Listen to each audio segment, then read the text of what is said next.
For those of you who enjoy the lawn content on the channel, let me just share status of the lawn going into the 2023 season. It's late May now, May 24th. We've had here, this is coastal southeastern North Carolina, soil temperatures in the mid 70s to low 80s for a couple weeks now. This is St. Augustine grass. So what you are seeing is spring green up. There has been no fertilizer, no nitrogen applied to this lawn at this time. A couple days ago I did apply a liquid potassium product. It was a 0025 and I applied that at about a little over 6 ounces per 1,000 square feet. But one thing I did very different this year from years prior is no spring pre-emergent. For the last several years I was diligently applying split applications in the fall and split applications in the spring of pre-emergence. And last year I attended a turfgrass conference, and one of the presenters there had recommended for healthy stands of St. Augustine grass not to use pre-emergence, and the basis behind that was due to the growth habit of St. Augustine lawns and not having the benefits of rhizomes. They're strictly grown. The growth habit is use of stolons that grow along the surface of the lawn.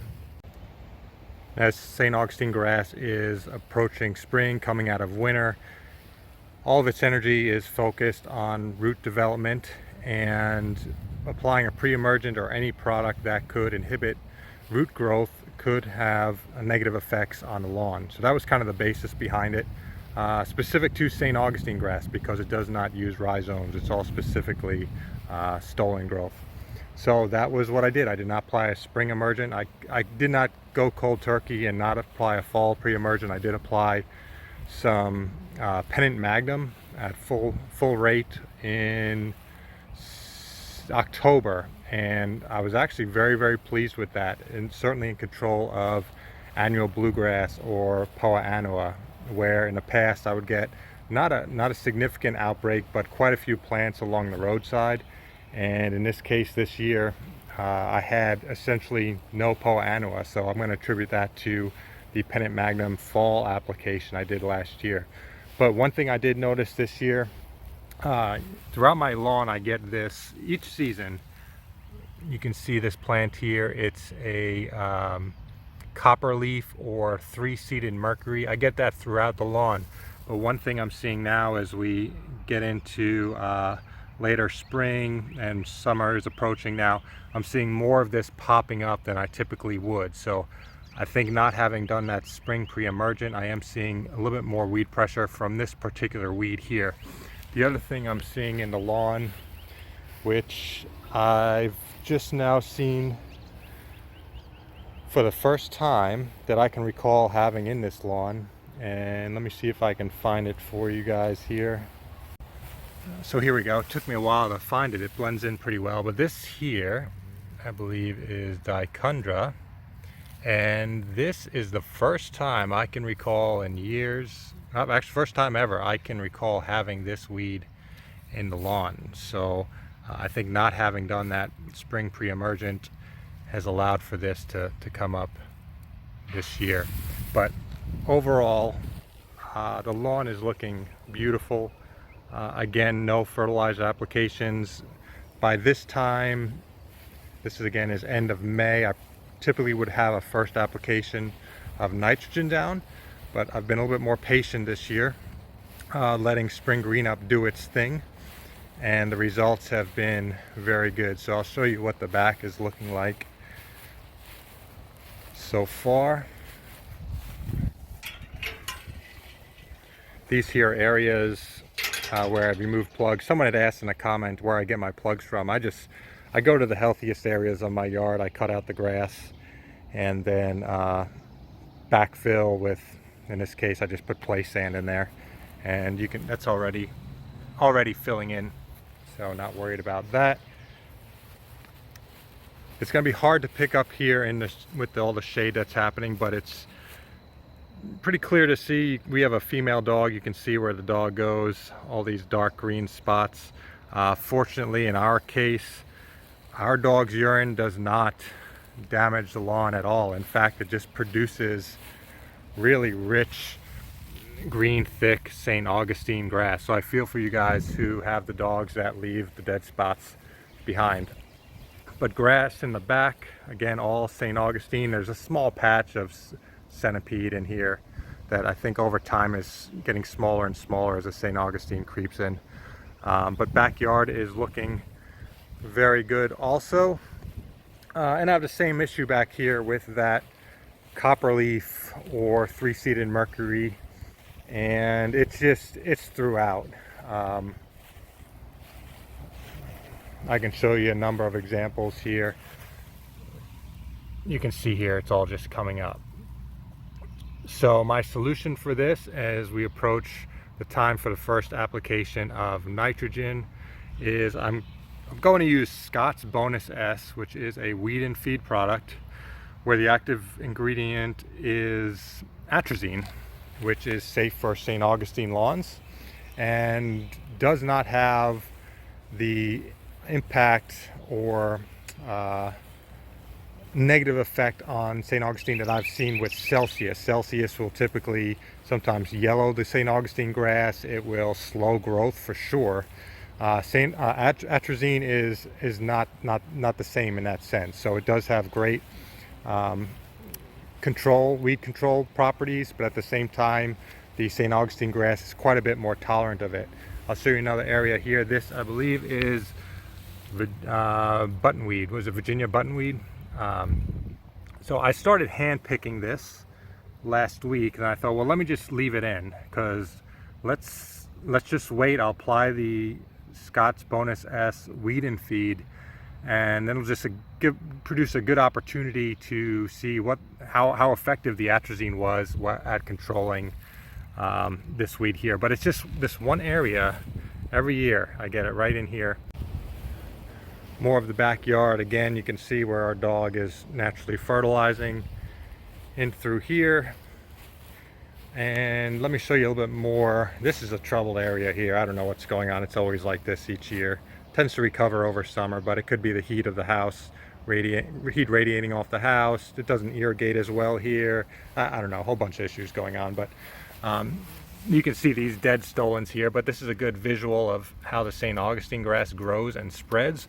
So when I was talking about the pre-emergent application and holding off, reason being was, if you have these stolons who are looking to push roots into the soil surface, or they're going into spring, and you have some sort of pre-emergent down which could be inhibiting growth or root development, that could have an effect on the performance and health of the St. Augustine grass.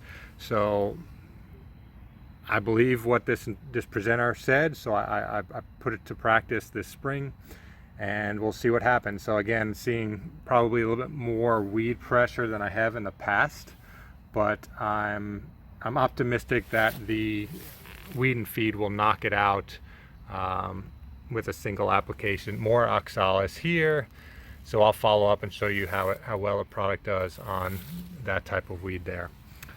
This whole area here is a work in progress. I did have a large amount of azalea bushes that used to come out through here. I took all those out late last year, and I'm looking for all this to fill in hopefully, but obviously with all this bare ground, a lot of weed pressure. This weed here, which I can't recall the name of offhand, I've got that, just a bunch of just small seedlings and all kinds of things coming up in here. So also show results of the weed and feed on that and what kind of control I get. But you can see here that the St. Augustine grass is already starting to make its way into the area to fill in. So I don't anticipate this to fill in entirely this season, but maybe I'll be surprised. This is the product I'll be using, Scott's Turf Builder Bonus S, the Southern Weed and Feed. Very important for use only on St. Augustine grass, centipede, zoysia, and carpet grass. So before you use a product like this, it's very important to understand your grass type. In my case, again, St. Augustine grass. Put it down probably about 1 pound of nitrogen per 1,000 square feet, and then we'll go ahead follow up in probably 10 days, 2 weeks, I'll see, and then kind of show results of what effect it's had on the lawn.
So back is complete.